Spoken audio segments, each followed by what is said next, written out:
Hey everyone, Tankenstein here. War Thunder's next event is right around the corner, and of course we are going to be getting a brand new event vehicle with it, which is of course what this video will be about. Now starting January 17th, going all the way until February 4th, we are getting Enter the Serpent event, with the top level reward being a tank for the Great Britain ground tech tree at rank 6. The FV4030/3 Shir 2. Pretty damn cool. Now this is basically going to be an upgraded, modified, whatever you want to call it, chieftain tank with a 1200 horsepower engine, a laser rangefinder, and L23 APF SDS. By my estimation, this is going to be fairly similar to the Khalid, which we already have. It's a very similar amount of horsepower, very similar cannon, and just a very similar tank overall. So I'm expecting this to be 9.0, 9.3 BR, depending on what other modifications this has with it. Now, of course, this is not going to be the only thing that you can get during this event. You can get a snake decal, a Year of the Snake decal, and a really cool Ouroboros decoration, which is essentially a snake eating itself, and it is in gold. Now, in order to get this, you have to get every single stage. You have to be able to earn up to 45,000, that's right, 45,000 mission score, again, for every stage, which these go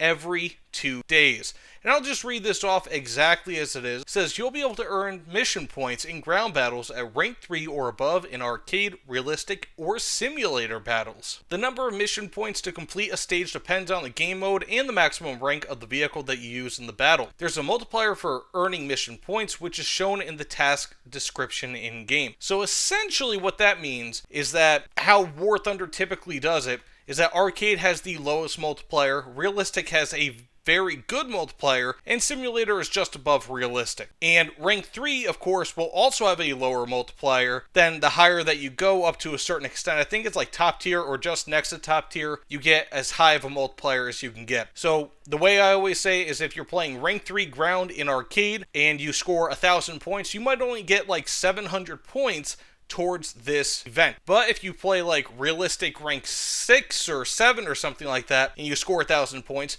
you might get 1,600 points. So it really depends. It kind of changes here and there how much of a multiplier you can get, but it can be a big deal. Now, one thing that I always say is that always want to play the game mode and the rank that you're most comfortable with, because that's how you're going to get the most score, regardless of multipliers. That is the most important thing. But if you're equally comfortable with like realistic rank 6 or 7 or something, as you are with arcade rank 4, you may as well play realistic in a higher BR, because of course that's going to net you a bit more. Otherwise, these stages do again update every 2 days on January 19th, 21st, 23rd, 25th, 27th, 29th, 31st, and February 2nd. There are 9 stages to this, and you only unlock the FV4030/3 on stage 8. So you have to get 8 of these stages in order to get the FV4030/3, which is pretty damn crazy, but that's how Gaijin, of course, planned it. And if you want to sell this on the marketplace, you have to get 9 stages,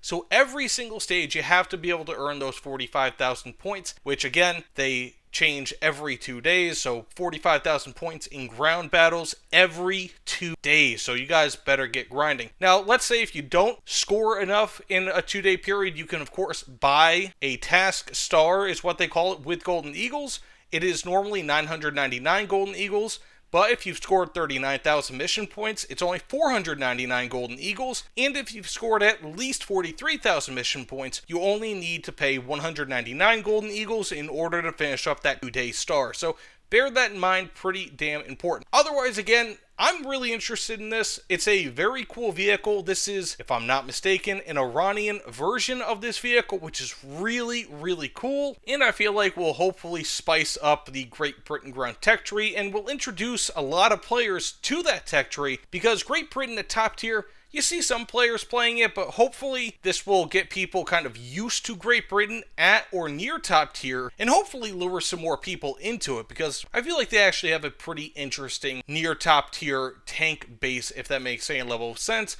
compared to a lot of other nations that just kind of use the same vehicles from other nations. So pretty damn cool that they have this for Great Britain. But either way, thanks for watching. I'll see you all on the other side. Take care, everyone.